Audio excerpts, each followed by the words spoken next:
How we doing, everybody? Welcome to my page, Krispy Crit, my first reaction video. I hope y'all enjoy.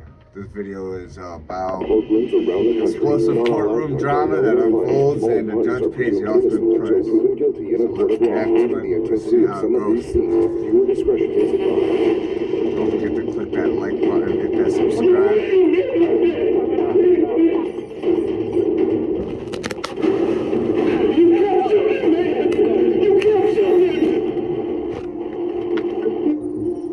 First, we go to the Hamilton County Common Pleas Court in Cincinnati, Ohio.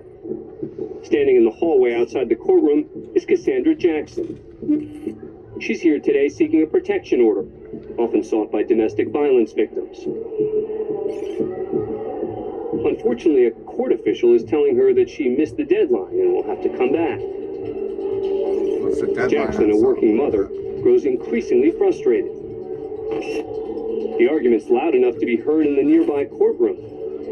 So loud that Magistrate Judge Michael Bachman, who's presiding in the courtroom on the other side of these doors, could not hear an attorney question a witness. Jackson continues to plead her case to the man in the hallway, but is denied. Jackson continues arguing, Stay hydrated, y'all. before finally storming off. But Judge Bachman is unsatisfied and takes matters into his own hands. You know how loud you gotta be, though? Court doors are heavy. So to be so loud in the hallway where they can hear you in a courtroom on the other side, down the hall, and you can't hear an attorney ask a question, yeah, you must have been being pretty loud. I wouldn't have been satisfied with just walking away. About 10 seconds I'd be like, you gotta say something to the person, like, really? after Jackson walks away, Bachman leaves the bench, chasing her down the hall. Oh, he came through that door like a motherfucking linebacker, man. He's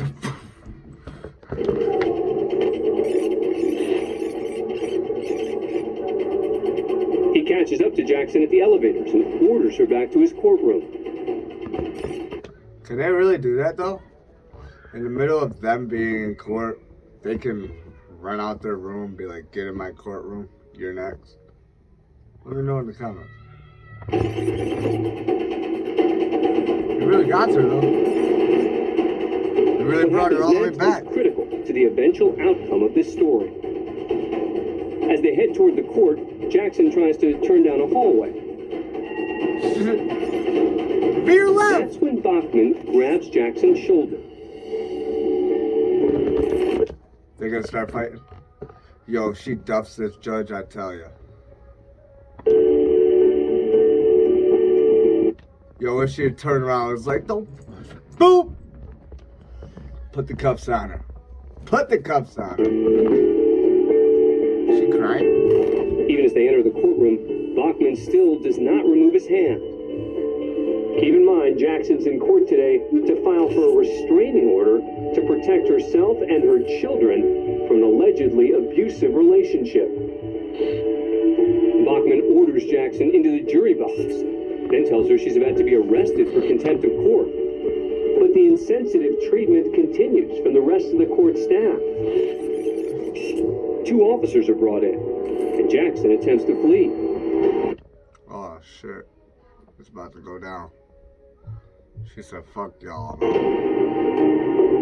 ain't making far. Additional help's required to restrain Jackson. She resists.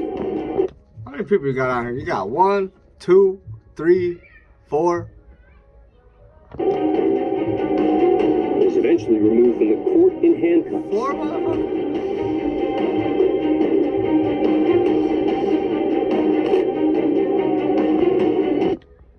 She's still fighting. You already give it up, lady. You're already in the cuffs. Wait.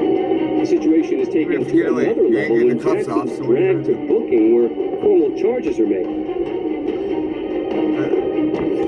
Now, for somebody that's been in jail or arrested or any of that, does it make the case worse if you sit there and fight the whole time? Is it still resisting arrest after the cuffs are on and you're still tugging, pulling? I don't know. You tell me. Officers handcuff Jackson to a chair as she continues to resist. To the chair, though?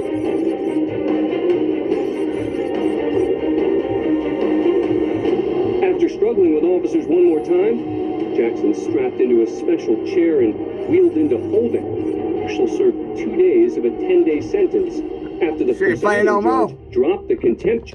Look like she calmed down real quick. Breathe.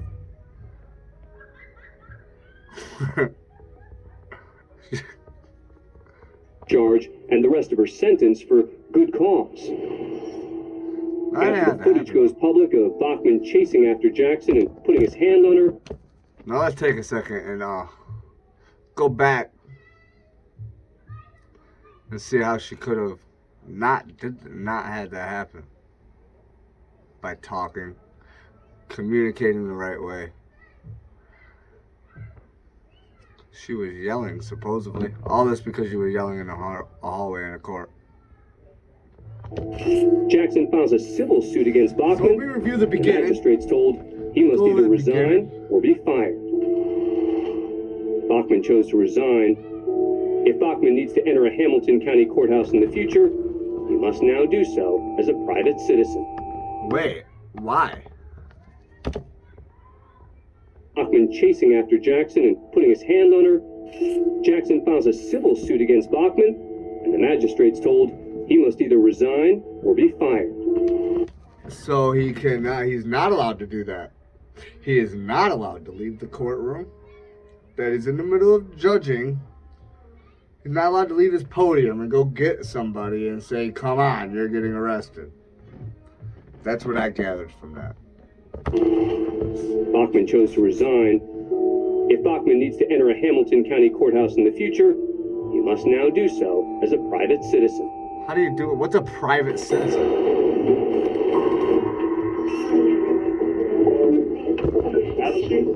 We're in the Miami-Dade County Criminal Court for a hearing related to the murder trial of Lucas Kendall. He looks like he's outside. He's been restored to competency.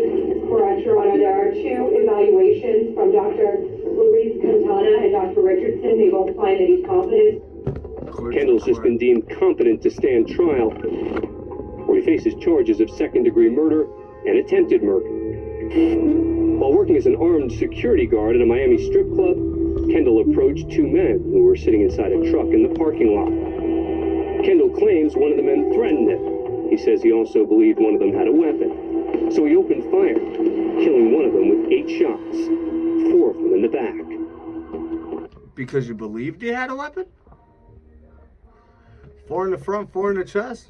That means the 4 in the front made him run, and you shot him as he was running. Or there was 4 shots and they both went, all 4 went in and out. So at least 4 in the front, 4 in the back. But they said he walked up to him. Both men were unarmed. In the gallery today are friends and family of the deceased victim, Kawan Burr, including his devastated parents. He looks pissed. He wants to do what he wants to do that back. To evaluate... And he looks like he gives no fucks. Look at that face. He looks like he don't care. He looks like he'd do it again and again and again. That's fucked. In his competency, Kendall was moved from a prison to a hospital. And defense attorney Carlos Gonzalez wants to keep him there, fearing what might become of his client's mental state if he returns to jail. See, I don't like that. People always try that. It's like, oh, they do something. That happened to me personally. Dude, the people plead insanity. That's not right. Give him the right punishment. Give him the proper punishment. That whole, oh, I didn't know what I was doing. Bullcrap. Is that you want him housed where? At the same facility. Bullcrap. In order to prevent him from decompensating? Yes, Your Honor. He eventually decompensated to the point where he was sitting in a fetal position, naked, not eating, and not interacting with any human being. As Gonzalez goes on, That the request... What that info say? He eventually decompensated. Decompensation is a term used to describe the deterioration of the mental health of an individual. To the point where he was sitting in a fetal position, naked, not eating, and not interacting with any human being. As Gonzalez goes on, the request to prevent Kendall from returning to jail becomes just too much for Bird's father to bear. I bet. My son is dead, man. My son is dead. He needs to go to prison. He don't need to be laying on no mental hospital. He needs to go to prison, man. He gonna play crazy. He wasn't crazy when he killed my son. My exact point. You weren't crazy in the middle of the action. You were doing it. You were probably claiming, "Oh, I'm big shit. I'm big tough."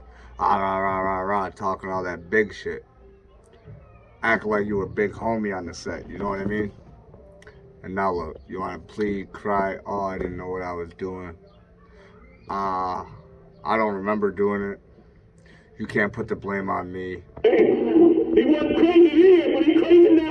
All of a sudden he crazy now. Also, You want to lay in a mental hospital? You a murder my son, man, for nothing. He was trying to get away from you. You was trying to get away from you, man. And you kept shooting him while his back was under the truck. You kept shooting him, man. You kept shooting him. His back was tight to you, man. He was trying to get away from you. And you murdered him, man, like you. You murdered him, man, like that. Bird's father is escorted out of the courtroom. His family members look on.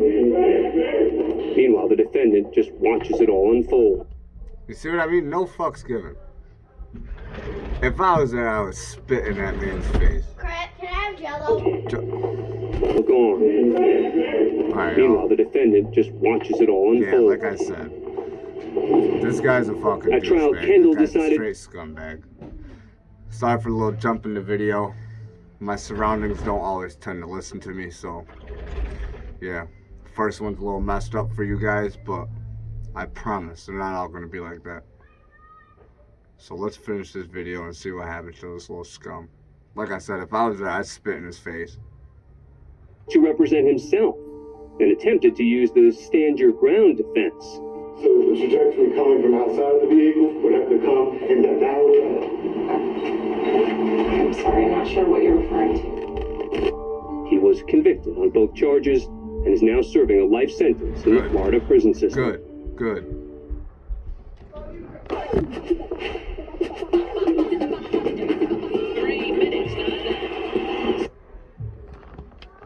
Good, so he got life. Alright, y'all, this was a fun one. Sorry there's a little jump in there for a second there, but yeah, Krispy's reactions. There'll be more to come. You can also check me out on Facebook at #LoveGangLeader. I have a community over there as well at #LoveGangFamily. So hopefully I'll see some of you there. Check it out. We're vibing. Krispy out.